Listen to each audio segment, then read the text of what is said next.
Le ministre a été clair. Mais lorsqu'on a arrêté les cours là-bas, ce n'est pas le ministre qui avait demandé aux enseignants d'arrêter. Aucune autorité n'a demandé aux enseignants d'arrêter les cours. Ils ont arrêté parce que les situations sécuritaires n'étaient pas meilleures.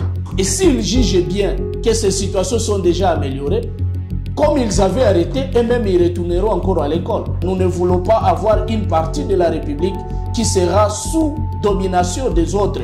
Pendant qu'à Goma on est en train d'étudier, pendant qu'à Bukavu, c'est toutes les autres parties de la République, les cours se donnent normalement, il n'y a que les enfants de Rutshuru qui sont victimes. Les hôpitaux sont opérationnels à Rutshuru. D'autres structures sont opérationnelles à Rutshuru. Mais pourquoi seulement les écoles? En République démocratique du Congo, on parle aujourd'hui de la question de la rentrée scolaire, prévue déjà pour ce lundi 4 septembre. Dans un contexte de guerre que traverse la province du Nord Kivu, est-ce qu'on peut parler aujourd'hui, on peut espérer à l'effectivité de la rentrée scolaire pour cette année? Oui, je crois que d'abord la rentrée scolaire n'est pas un fait syndical, nous comme syndicalistes. La rentrée scolaire, c'est un fait administratif. Et si vous suivez très bien les instructions de son Excellence, Monsieur le ministre national de l'EPST, il a édité le calendrier scolaire et dans le calendrier, il est prévu la rentrée des classes sur toute l'étendue de la République démocratique du Congo à partir du 4 septembre.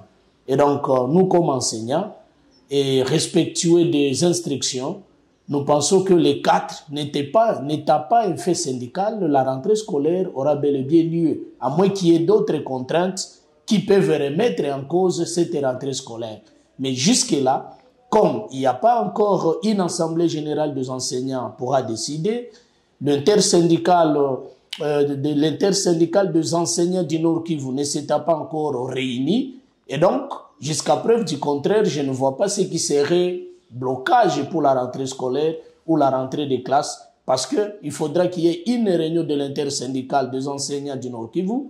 Et c'est à l'issue de cette réunion que les enseignants peuvent soulever ou lever l'option soit de rentrer ou soit de ne pas rentrer. Mais jusqu'à preuve du contraire, avec les instructions, la rentrée scolaire est prévue bel et bien pour les 4 sur toute l'étendue de la République démocratique du Congo.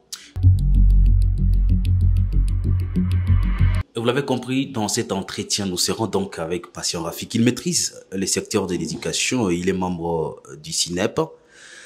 Est-ce que les conditions de l'enseignant au Nord Kivu bonnes aujourd'hui?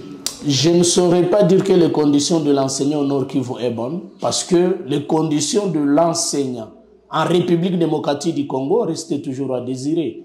Ce n'est pas aujourd'hui, c'est depuis le temps, depuis l'époque. Mobutu lui-même avait dit que l'enseignant était considéré comme un 5e pilier de réserve. Et donc, nous n'avons jamais eu des autorités, des dirigeants qui s'attachent beaucoup plus à la vie de l'enseignant. Et donc, ce n'est pas aujourd'hui que nous allons dire que les conditions de l'enseignant sont meilleures. Les enseignants sont plus ils se sacrifient plus pour la nation. Et moi, je les considère comme étant les héros dans l'ombre. Parce qu'ils donnent l'essentiel d'eux-mêmes, mais en contrepartie d'une condition de vie médiocre. Et donc, je ne saurais pas dire aujourd'hui que les conditions de vie de l'enseignant sont meilleures. Les conditions étaient plus compliquées avant la guerre du 23. Plusieurs enseignants ont fui leur village aujourd'hui dans des camps de réfugiés. Dans ces zones sous occupation, on a enregistré des années blanches. Comme syndicaliste, quelle analyse vous faites par rapport à la situation? Oui, en fait, ça c'est une question purement politique. Et comme vous allez le constater, c'est une question sécuritaire et qui dépasserait de loin la limite d'un syndicaliste. Nous, comme syndicalistes, nous avons 3 missions principales. La première mission, c'est de défendre les droits et les intérêts de nos membres. La deuxième mission, c'est de protéger l'outil de travail. Et la troisième mission, c'est l'amélioration des conditions de vie de nos membres. À ce niveau, vous voulez dire que la situation des Rutshuru comme syndicaliste ne vous intéresse pas? Ça m'intéresse comme citoyen congolais, mais pas comme syndicaliste. Parce que ce sont nos enfants qui sont en train de rater leur éducation. La place de l'enfant, ce n'est pas dans le cas des réfugiés. La place de l'enfant, ce n'est pas dans la rue, mais la place de l'enfant, c'est dans la salle de classe. Et donc, avec cette situation de Rutshuru, vous comprendrez qu'avec moi, il y a une partie où ça fera maintenant 3 ans que les enfants ne fréquentent pas les écoles. Dans l'autre partie, nous sommes en train d'aller dans 2 ans. C'est pourquoi tout le temps, nous faisons appel au gouvernement central de mettre fin aux atrocités que nous connaissons dans cette partie de la province du Nord Kivu, parce que nos enfants doivent obligatoirement étudier, nos enfants doivent se retrouver en classe. Et donc ça, je le parle comme citoyen congolais qui doit voir les enfants en classe. Mais je ne le parle pas comme syndicaliste. Parce que vous allez comprendre qu'avec moi, il y a certains syndicalistes qui demandent aux enseignants de ne pas regagner le chemin de l'école tant que la situation de Rutshuru, Masisi et une partie de Nyiragongo n'est pas décantée. Mais moi, j'ai dit, qui avait demandé à ces enseignants d'abandonner leur classe? C'est la situation sécuritaire. Ce n'est pas par appel de nous syndicalistes. Ils ont vu que la situation sécuritaire n'était pas propice et même se sont déplacés. Et s'ils constatent que leur situation sécuritaire s'est améliorée et qu'ils regagnent le salle de classe, ce n'est pas encore à nous de leur dire de ne pas regagner. C'est-à-dire les mêmes causes qui ont fait à ce que les classes soient fermées à Rutshuru, si ces causes n'existent plus, ils vont ouvrir. Et je ne vois pas, il y a certains enseignants de Rutshuru qui demandent à ce que le ministre puisse se prononcer quant à ce de l'EPST.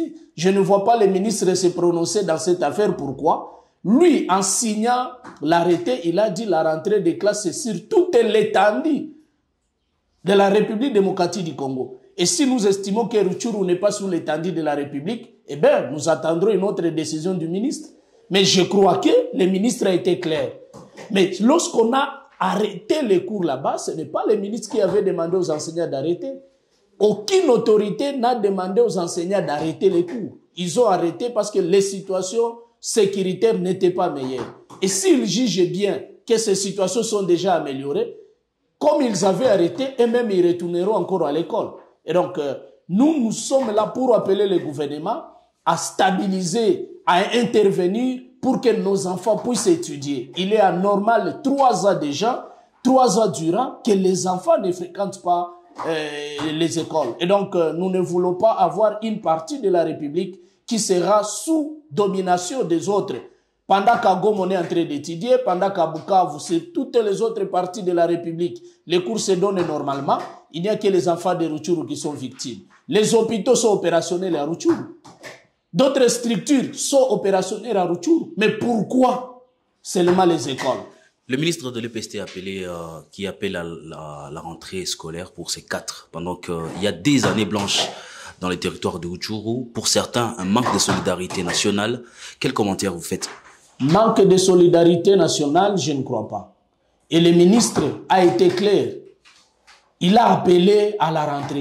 Est-ce qu'il a exclu Rutshuru dans son communiqué ou dans son instruction? Il n'a pas exclu Rutshuru parce que Rutshuru fait partie intégrante du territoire national.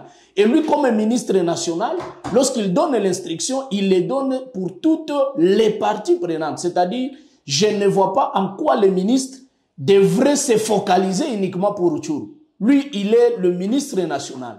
Moi, je crois que la question de la sécurité à Rutshuru, nous devons regarder ça avec... nous devons nous regarder aux yeux. À Rutshuru, il y a une partie qui est sous contrôle de la force régionale de l'EAC, qui n'est pas sous contrôle du M23. Je crois que dans cette partie, si l'EAC est là pour sécuriser la population, pourquoi les enfants ne peuvent pas étudier dans cette partie sous contrôle de l'EAC? Une grande partie d'ailleurs qui est sous contrôle de l'EAC. Donc moi je crois que la solidarité dont nous faisons part, ce n'est pas le préalable de nous syndicalistes pour dire il n'y aura pas rentrée de classe tant que Rutshuru ne sera pas libéré, parce que d'autres services sont opérationnels à Rutshuru.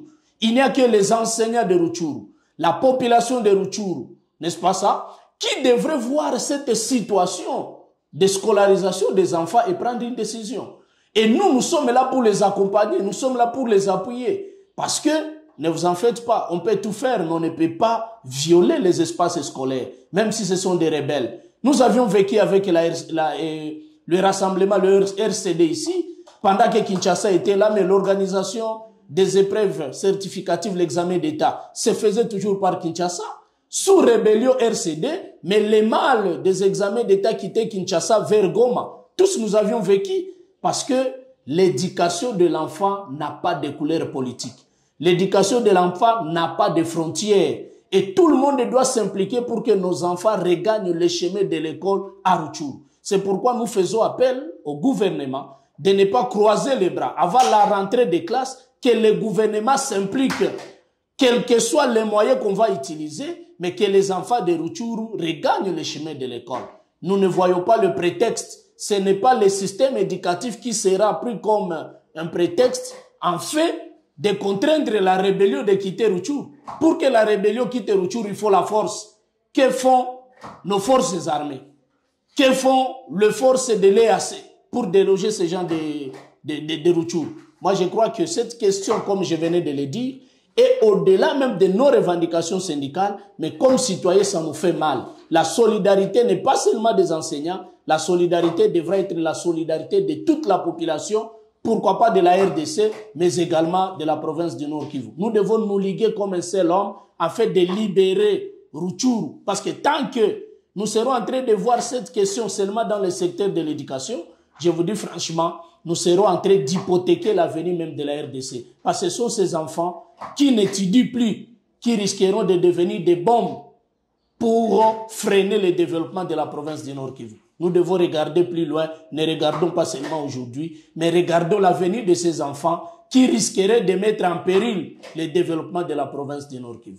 Patient Rafiki, membre du CINEP, merci beaucoup d'avoir répondu à nos questions. C'est moi qui vous remercie, messieurs les journalistes.